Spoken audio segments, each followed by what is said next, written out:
जो ज्ञान ध्यान की बात बताते हैं, जो दुनिया में जिन धर्म का परचम लहराते हैं, ऐसे गुरु अरह सागर जी जो जन्माड़ी रसपान कराते हैं।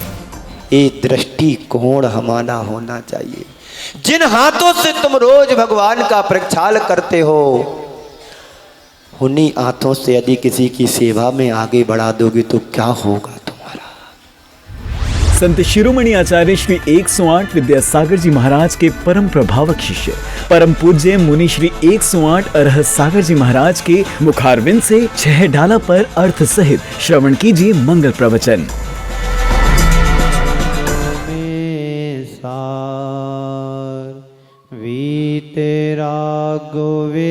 ज्ञानता शिव स्वरूप शिवकार नमहु त्रियोग समारुकै।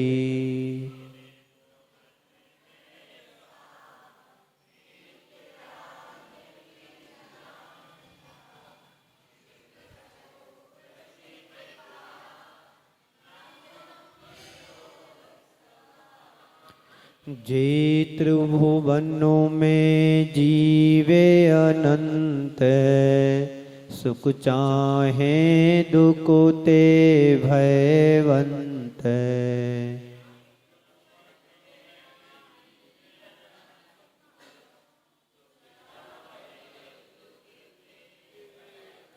ताते दुख हारी सुख का कहे सीख गुरु करुणाधार।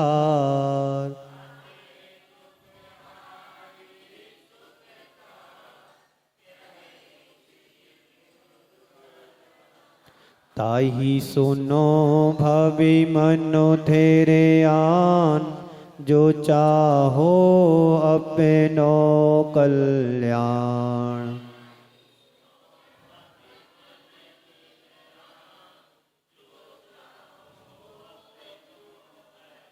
मोहे महामद पियो अनादि, भूले आप को भरे मतवादी।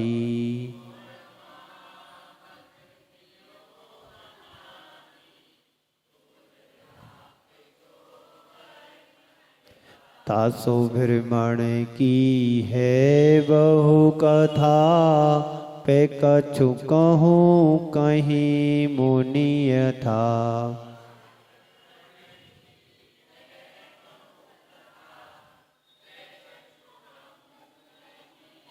काले अनंत निगोदे मझारे, वित्यो ये केंद्रीय तन धारे।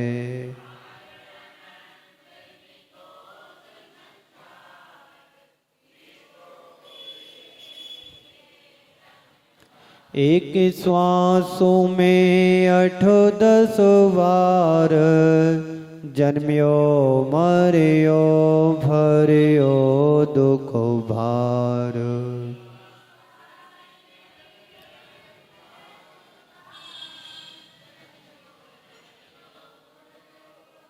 निकसी भूमि जल पावक भयो, पवन प्रत्येक वनस्पति थयो।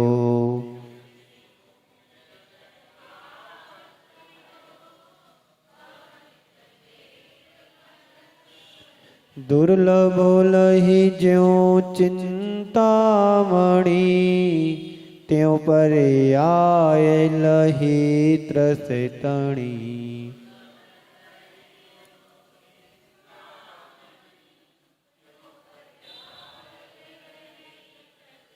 लटो पिपीले अलियादि शरीर, धर धर मरियो सही बहु पीर।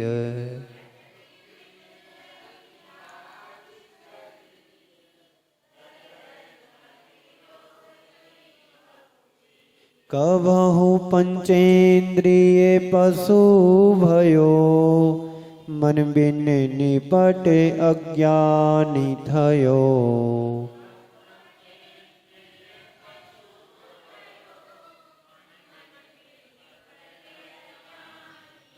सिंहादिक सैनी है बेक्रूर, नेवल पशु हति खाए भूल।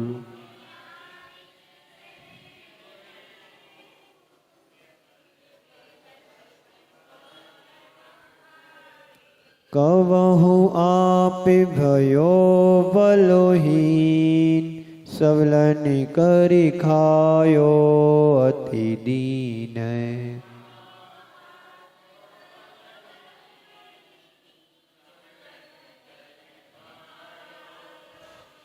छेदन भेदन भूख प्यास, भार बहन हिम आतप त्रास।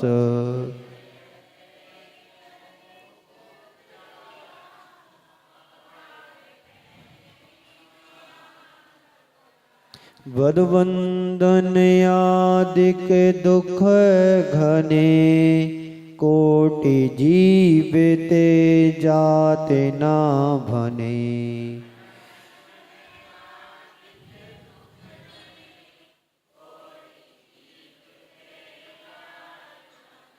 अति संक्लेश भावोते मर्यो, घोर शुभ्र सागर में पर्यो।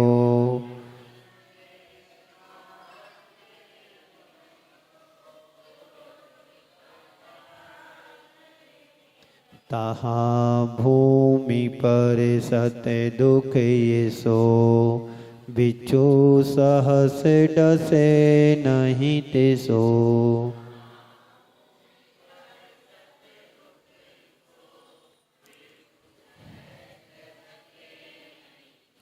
तहाँ राधे श्रोणित बाहिनी, कृमि कुल कल तो देह दाहिनी।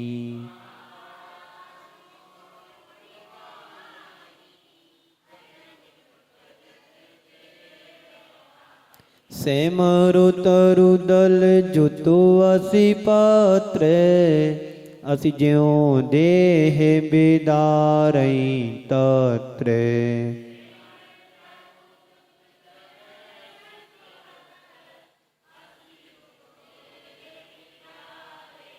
मेरु समान लोहे गली जाए, ऐसी शीत उष्णता थाए।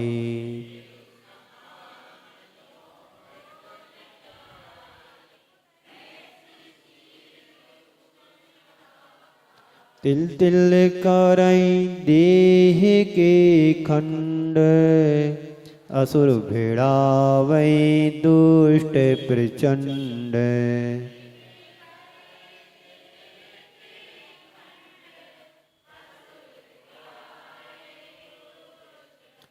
सिंधु नीर ते प्यासे न जाए, तो पड़े कि न बूंद लहाए।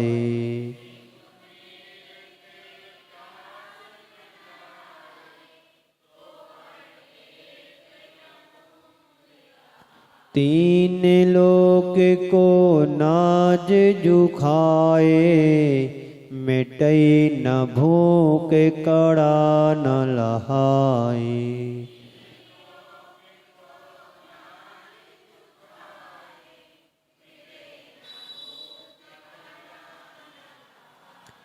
ये दुख बहु सागर लो सहे, करम जोग ते नर गति लहई।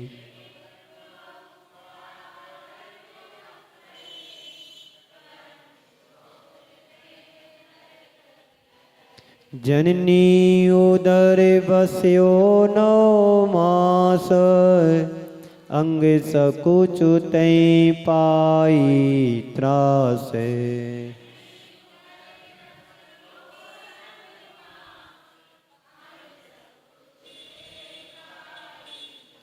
निकसत जे दुख पाए घोर, तिनको कहत न आवे ओरे।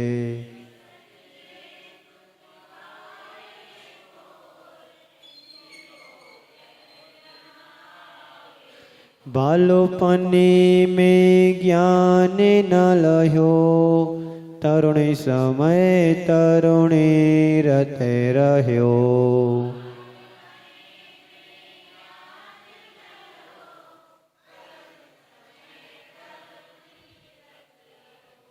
अर्ध मृतक के समय बूढ़ापनो, कैसे रूप लखे आपनो।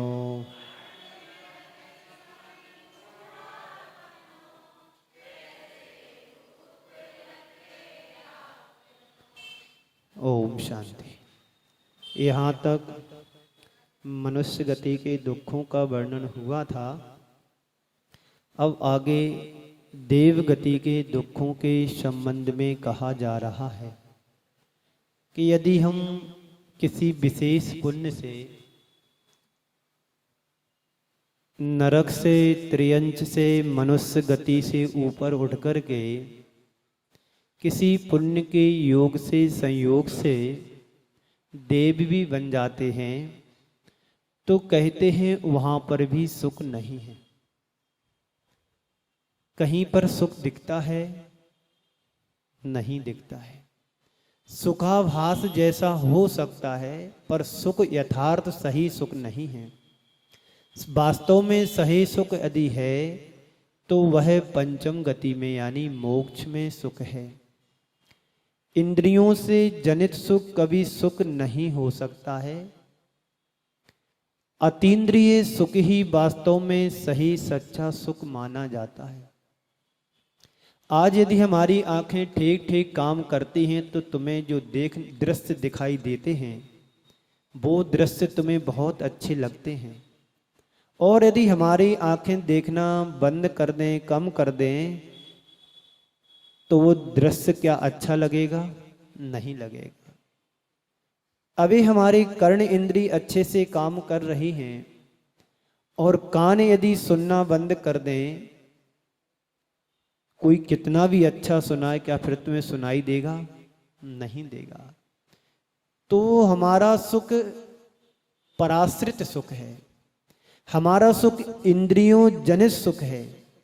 यदि हमारी इंद्रियां सही सही काम करती हैं तो पदार्थ से उत्पन्न हुआ सुख हमें सुख जैसा लगता है, सुखाभास लगता है।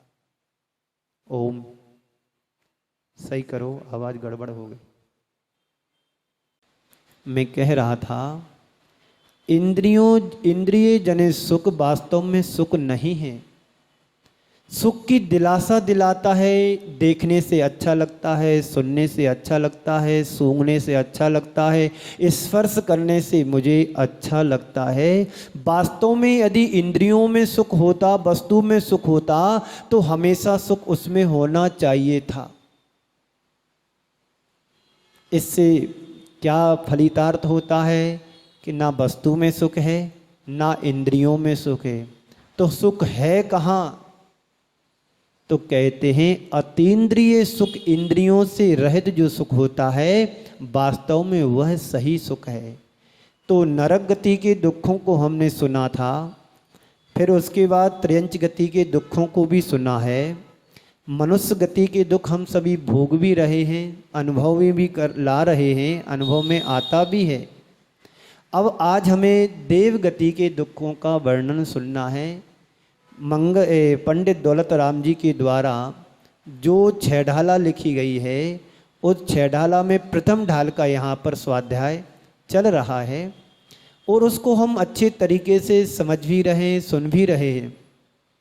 जब तक यदि हमें किसी चीज़ का अर्थ पता नहीं होता है तो उसका सही सही हमको पुण्य भी नहीं मिलता है।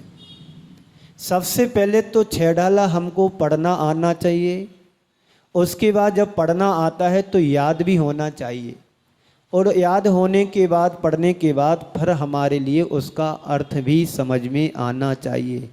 तब तुम्हें वास्तव में सही पुण्य मिलेगा। अभी हमारा ज्ञान भी अधूरा है और हमारा स्वाध्याय भी अधूरा है, अभी याद भी नहीं है और पूर्णता अर्थ भी सही नहीं पता है। तो करत करत अभ्यास के जड़मति होत सुजान, और रस्सी आवत जात है सिल पर होत निशान। अभ्यास करने से हमारा क्षयोसम बढ़ता है, ज्ञान में निखार आता है। तो ऐसे ही निरंतर हम सबको अभ्यास करते रहना चाहिए। आज नहीं तो कल हमारे जीवन में वो अर्थ समझ में आएगा जो यथार्थ में सही लिखा गया है। चलिएगा छंद को पढ़ते हैं, फिर बाद में उसका शाब्दिक अर्थ देखेंगे। छंद नंबर अपनी अपनी किताब में 15 नंबर है ना। चलिए। कभी अकाम निर्जरा करें, भवन कोत्र को में सुरु तनु धरई।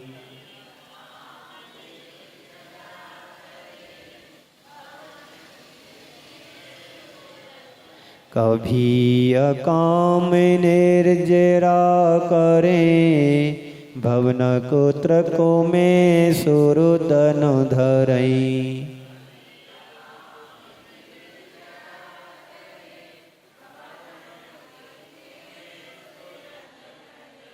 विषय चाहे दावा नल दयो, मरत बिलाप करत दुख सहो।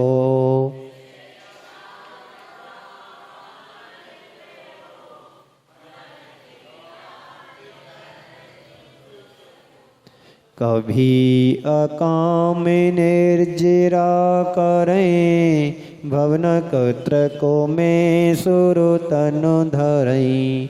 विषय चाहे दावा नल दयो, मरत बिलाप करत दुख सहो।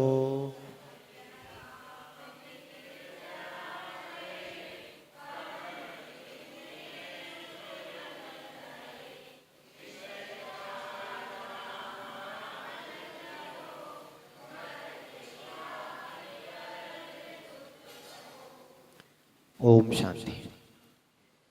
अब यहाँ पर कहा जा रहा है, यह जीव ने, किस जीव ने?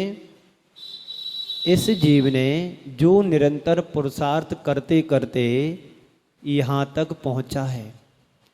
इस जीव की यात्रा कहाँ से प्रारंभ हुई थी? बोलो, कहाँ से? दो उत्तर आ रहे हैं। पीछे कुछ और बोल रहे हैं, आगे के कुछ और बोल रहे हैं। सही उत्तर फिर से देंगे। इस जीव की यात्रा कहाँ से प्रारंभ होती है? निगोद से। बहुत सुंदर। निगोद कहाँ पर आता है? नरक गति से नीचे। छंद में कहाँ पर है? लिखा है, काले अनंत निगोध मझार, बीत्यो एकेंद्रीय तन धार। ऐसा नहीं आगे पाठ पीछे सपाट। यहाँ पर जो हम सुनते हैं, यहाँ पर जो सीखते हैं, पढ़ते हैं, कम से कम 24 घंटे में एक बार तो घर जा कर के देखना चाहिए कि हमने कल क्या सीखा था, हमने कल क्या पढ़ा था, उसके बारे में एक बार रिवीजन कर लें। नहीं बनता है तो आकर के पूछ भी सकते हैं कि पुनः इसका एक बार अर्थ बताइए। अभी मैं आपसे पूछूं तो क्या होगा? किसी से बनेगा, किसी से आधा अधूरा बनेगा और किसी से बिल्कुल भी नहीं। इसलिए हमेशा अभ्यास करते रहना चाहिए। तो कभी अकाम निर्जरा करें, भवनक त्रक में सुर तन धरें। यहाँ पर आपके सामने निर्जरा तत्व के बारे में कहा जा रहा है। पहले तो निर्जरा किसे कहते हैं पता है आपको? निर्जरा की क्या परिभाषा है?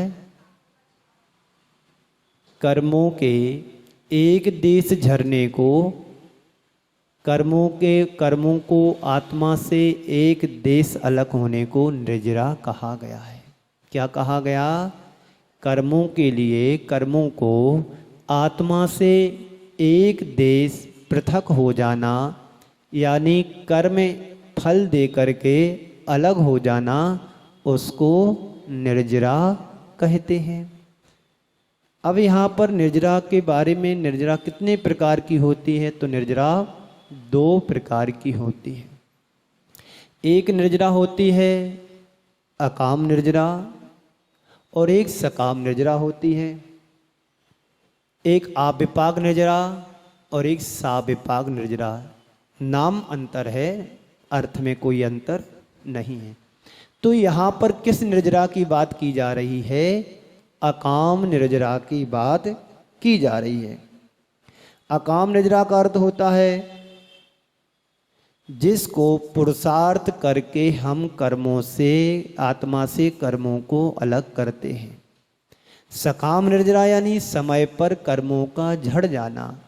आचार्यों ने उदाहरण दिया है, जो सकाम निर्जरा होती है वह समय से फल झड़ेगा, फल दे करके वह कर्म जाएगा।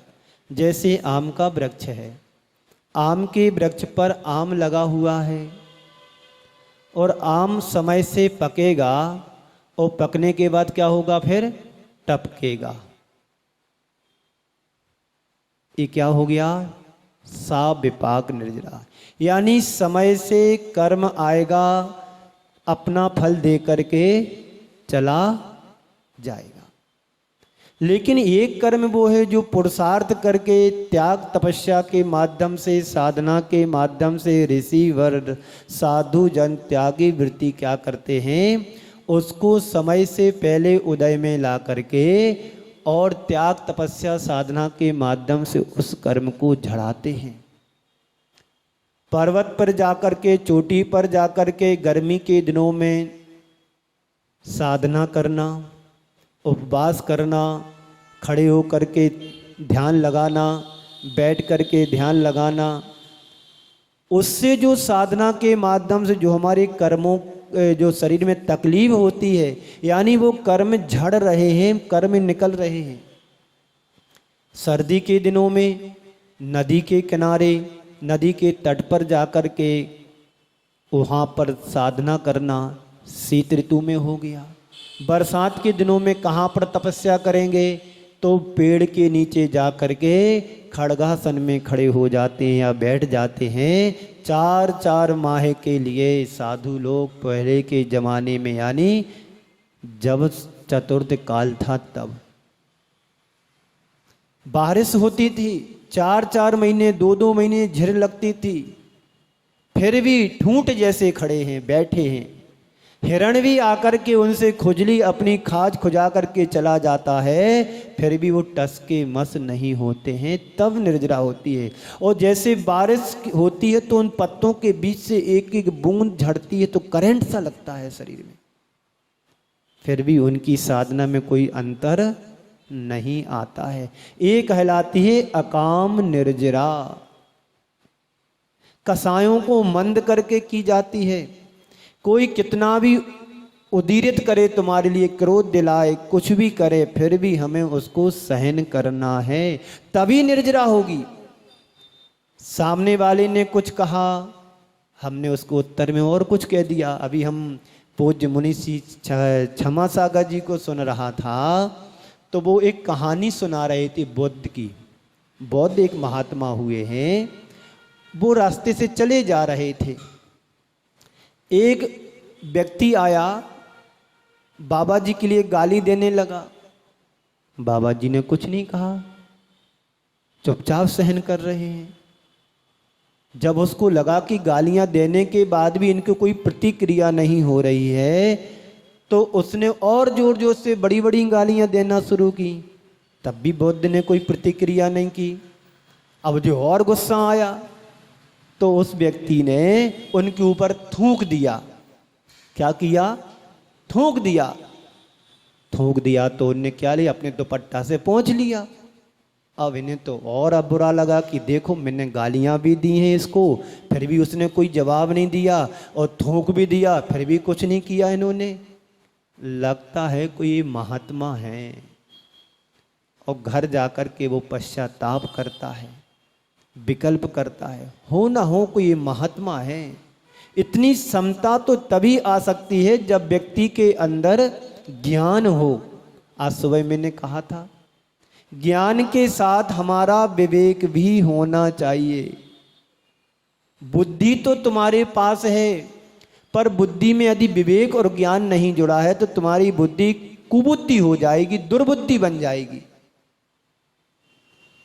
इसलिए उसमें विवेक, ज्ञान में, बुद्धि में विवेक और समझ होगी तो वही बुद्धि शुद्धि के साथ सद्बुद्धि बन सकती है।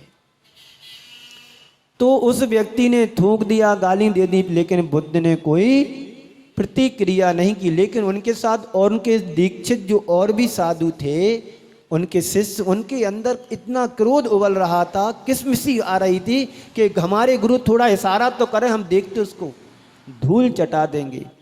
हमारे गुरु के ऊपर ऐसा बोल रहा है, हमारे गुरु के ऊपर थूक दिया है। लेकिन काहे के लाने वो इशारा करें, और समता से उन्होंने सहन कर लिया, यानी अपने कर्मों को झड़ा दिया।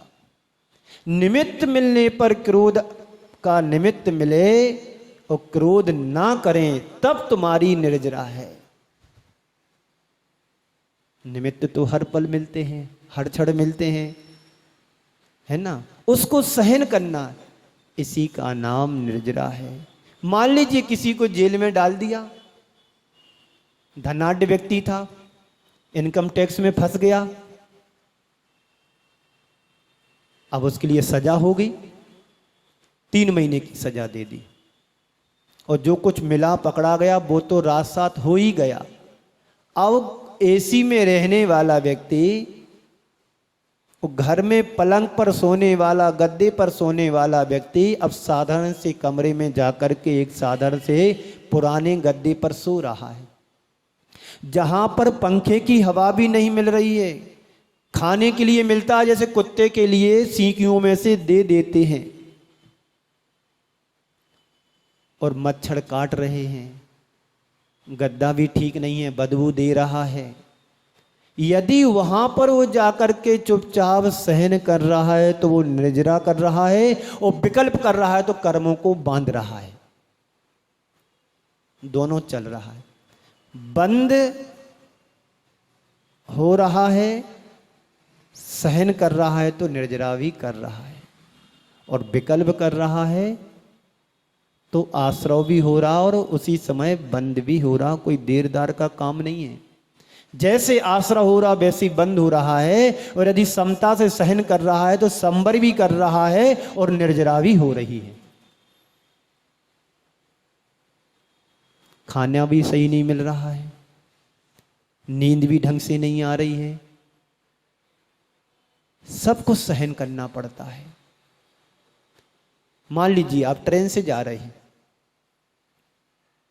ठीक, अब आगे जाकर के तुम्हारी पटरी खराब हो गई ट्रेन की, आपको ठीक 4 बजे पहुंचना था जहां पर जाना था, और रास्ते में ट्रेन की पटरी उखड़ गई। अचानक इन्फॉर्मेशन ड्राइवर को मिला, ट्रेन उसने जहां थी वहीं रोक दी। और आप तो इस तैयारी से निकले कि हम 4 बजे घर पहुंच जाएंगे, खाना बनाएंगे, अच्छे से खाएंगे, दिनचित खा लेंगे, सूर्य अस्त होने के पहले सब व्यवस्था हो ही जाएगी, और टिफिन भी अपने पास नहीं।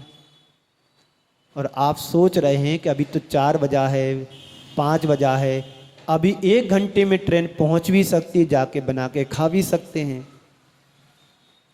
और वहीं पर रात के 7 बज गए जहां पर रुकी थी गाड़ी। अब यहाँ पर जो तुम्हारा विकल्प चल रहा था तब तो निर्जरा नहीं हो रही थी, लेकिन अब तुमने सोच लिया कि हमारा पॉसिबल नहीं है, संभव नहीं वहाँ पर पहुँचना। अब आपने संकल्प कर लिया कि अब हमारा रात्रि भोजन का त्याग, तो उसी समय से तुम्हारी निर्जरा प्रारंभ हो गई। जहाँ बंधन में बंधे नहीं, संकल्प लिया नहीं, उसी क्षण हमारी निर्जरा शुरू हो जाती है। मान लीजिए आप हरि का नियम नहीं लिए कि कितनी खाना कितनी नहीं खाना है। एक व्यक्ति दिन भर में कितनी हरि खा सकता है? 10 खा सकता, 20 खा सकता, 1000, 10 लाख तो नहीं खा सकता। बोलो, तो संकल्प कितना होना चाहिए? 10 हरी, 15 हरी, 20 हरी का रख लो कि दिन भर में 20 हरी लूंगा। 10 सुबह ले ली, 10 शाम को ले ली। लेकिन शेष जो हरी है उससे तो हम पाप से बच सकते हो, निर्जरा तो कर सकते हैं। नहीं आएगा, यही तो बता रहा हूं। 20 हरी मैंने नियम लिया है कि 20 हरी ही लूंगा, तो जो शेष और हरी हैं उसके पाप से हम बच गए। सुनो, अभी सुनो, नाम से नहीं होता है, संकल्प से होता है।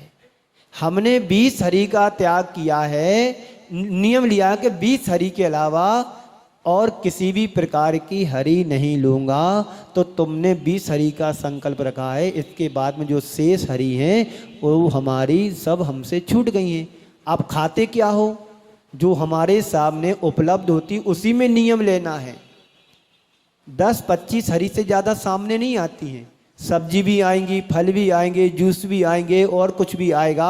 25-50 समझ लो, 50 प्रकार की वैरायटी में हरी हो सकती है यदि गिनो सुबह से शाम तक दुकान पर जा कर के। उसमें से हमने 20 हरी का नियम लिया है। संसार में जितने प्रकार की वैरायटी की घास गूजर वगैरह जो भी है, पाला भाजी है, उन सबका त्याग। पाप से बच गया, निर्जरा शुरू हो गई। तो यही निर्जरा तो यहां पर कह रहे हैं, कभी यानी जब कभी इस जीव ने अकाम निर्जरा करे, यानी अकाम निर्जरा की, तो क्या हो गया, भवनक त्रक में सुर तन धरें, यानी उसने संकल्प पूर्वक निर्जरा नहीं की है, यानी करना पड़ रहा है। क्या करना पड़ रहा है? अब ट्रेन में बैठे हैं, ट्रेन खराब हो गई है, अब भोजन मिल जाए तो कर लूं, भोजन मिलता है तो कर लूं, भोजन मिल जाए तो कर लूं। कौन कराएगा? मन में तो आ रहा है कोई खिला दे तो अच्छा है। तो इससे जो निर्जरा उसकी हुई तो कहां पर जन्म लिया? भवनक त्रकों में, यानी भवनवासी बैंतर और ज्योतिषी देवों में जन्म लिया। और फिर वहां पर भी क्या हुआ? विषय चाय दावा नल दहो, यानी पंचेंद्रियों पांचों इंद्रियों की विषयों की चाय रूप में, दावानल में यानी भयंकर अग्नि में, दहो यानी जलता रहा। और मरत विलाप करत दुख सहो, अर्थात मरते समय विलाप करते समय, यानी जोर जोर से रो रहा है मरते समय। हाय मेरे व्यवसाय छूट रहे हैं, हाय मेरा ये सुख छूट रहा है, अब पता नहीं मैं कहाँ जाऊँगा। भवन त्रकों में जन्म लेना पड़ेगा, एक इंद्रियों में जन्म लेना पड़ेगा। इतना अच्छा स्वर्ग का वैभव छोड़ कर के कहाँ मुझे एक इंद्री में अग्नि में जाना पड़ रहा है। ये दुख भोग उसके लिए हो रहा है। विषय चाहे दावा नल दहो, पंचेंद्रियों के विषय रूपी अग्नि में जलता रहा। वहाँ पर मरण किया तो मरत विलाप करत दुख सहो, अर्थात मरते समय रो रो करके दुखों को सहन किया। कहीं सुख नहीं है, लगता है तुम्हें स्वर्ग में सुख मिलेगा,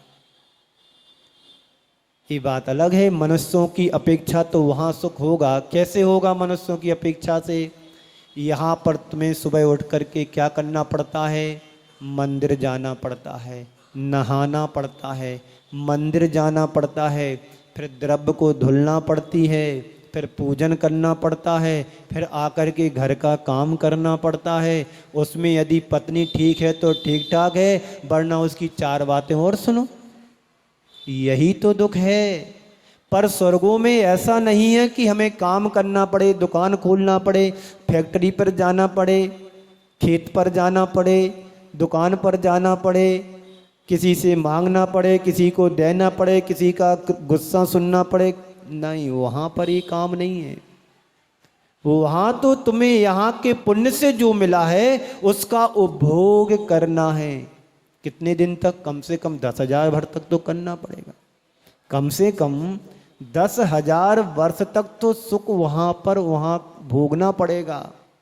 और अधिक से अधिक यदि भोगना है तो कितना होगा? बोलो जी। कम से कम 10,000 वर्ष सुख है, दुख है और स्वर्गों का। और तो अधिक से अधिक कितना हो सकता है? हाँ, 33 लोग नहीं बैठे यहां पर। 33 सागर की आयु पर्यंत वहां पर सुख भोगना पड़ता है। किसको? सम्यक दृष्टि होगा तो उसको वास्तव में सही सुख मिलेगा, और मिथ्या दृष्टि होगा तो यही रोएगा। विषय चाहे दावा नल दहो, मरत बिलाप करत दुख सहो। मिथ्या दृष्टि की अपेक्षा से कहा जा रहा है, क्योंकि वहां पर भी तो सुख है, पंचेंद्रियों के सुख। वहां पर देवियां भी हैं, देव भी हैं, और भी चीजें हैं, सब कुछ है वहां पर। यहां तुमने यदि सच्चा धर्म ध्यान किया है, यहां पर तुमने सही यथार्थ रूप में धर्म का पालन किया है, तो यहां के पुण्य से वहां पर मिलेगा आपको। और यहां पर धोखाधड़ी की तो वहां का पत्ता कट गया, नंबर माइनस में चले गए। इसलिए यहां के सुख को छोड़ो और वहां के सुख को प्राप्त करो।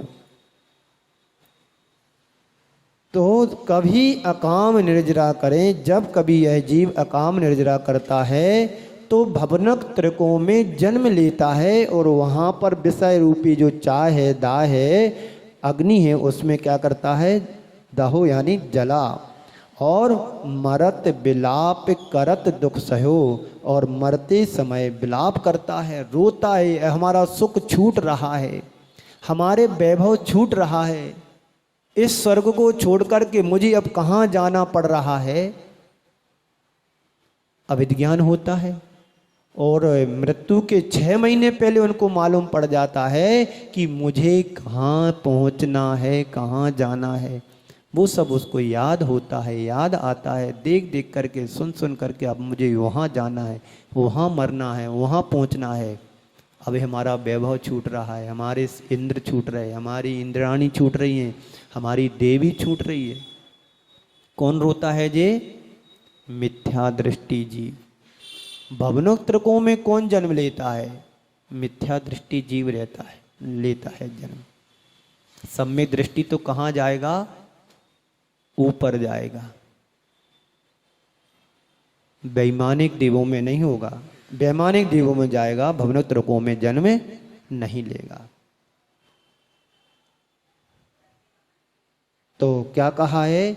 कभी इस जीव ने अकाम निर्जरा की तो मर करके भवनवासी, बैंतर, ज्योतिषी आदि देवों में से किसी एक प्रकार के देव का शरीर धारण किया। भवनवासी भी बन सकता है, बैंतर भी बन सकता है, ज्योतिषी देव भी बन सकता है ना।